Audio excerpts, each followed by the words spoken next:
আসসালামু আলাইকুম। Welcome back to Afrins কুকিংয়ে আপনাদের সবাইকে আবারও স্বাগতম জানিয়ে আমার আজকের এই নতুন ভিডিও শুরু করছি। আজকের ভিডিও হচ্ছে সাজনা দিয়ে আমের টক ডাল। সাজনার সিজন শেষ হয়ে যাচ্ছে, তাই বাজার থেকে যখন সাজনা কিনে আনলাম তখন এনে দেখি এগুলো সাজনা নয়, এগুলো হচ্ছে বাজনা। যাই হোক, এক এক অঞ্চলে এক এক নামে এই মোটা সাজনাগুলোকে বাজনা বলে ডেকে থাকে। আমি আজকে এই সাজনা বা বাজনা দিয়েই আমি আমের টক ডাল রান্না করে দেখাবো। তো চলুন দেখে নেওয়া যাক। প্রথমে আমি 1 কাপ মুসুরির ডালকে ধুয়ে তারপর 15 মিনিট ভিজিয়ে রেখেছিলাম। এখন আমি একটি কড়াইতে বা হাঁড়িতে সেই ডালগুলো রেখে 3 মগের মতো পানি দিয়ে এটাকে কিছুক্ষণ জাল দিব।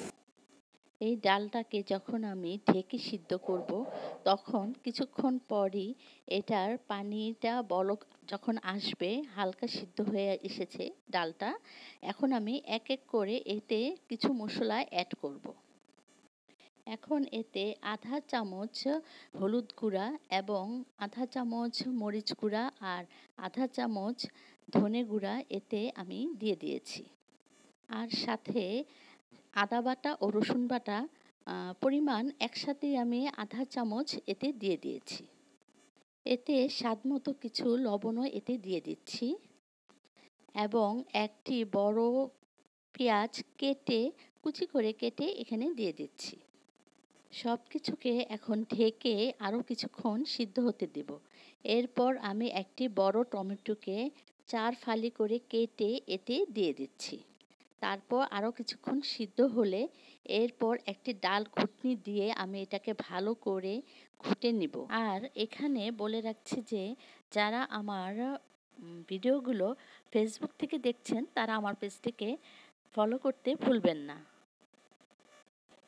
আর ইউটিউব চ্যানেল থেকে যারা দেখছেন তারা আমার চ্যানেলটিকে সাবস্ক্রাইব করে দিবেন এবং এর নোটিফিকেশন পেতে হলে বেল আইকনে ক্লিক করে অলে ক্লিক করে দেবেন, তাহলে আমার ভিডিওগুলো দেওয়া মাত্রই আপনার কাছে পৌঁছে যাবে।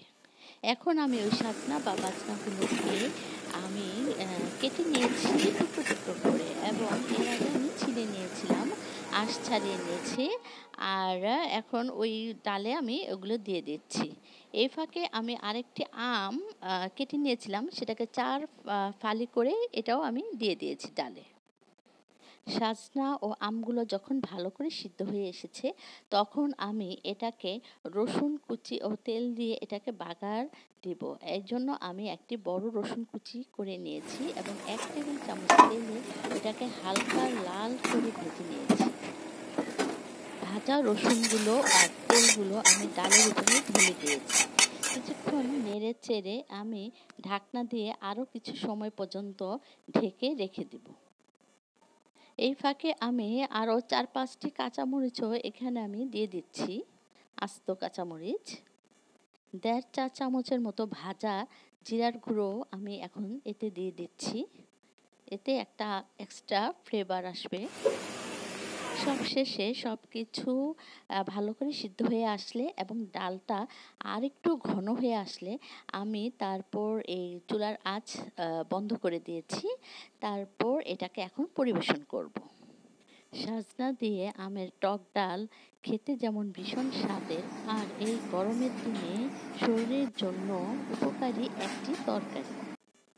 তো ভিউয়ার্স, আমার এই রেসিপিটি যদি ভালো লেগে থাকে তাহলে একটি লাইক, কমেন্ট, শেয়ার করে দেবেন প্লিজ। আর একবার হলো রেসিপিটি বাসায় ট্রাই করে দেখবেন, খেতে সত্যিই ভীষণ স্বাদের হয়।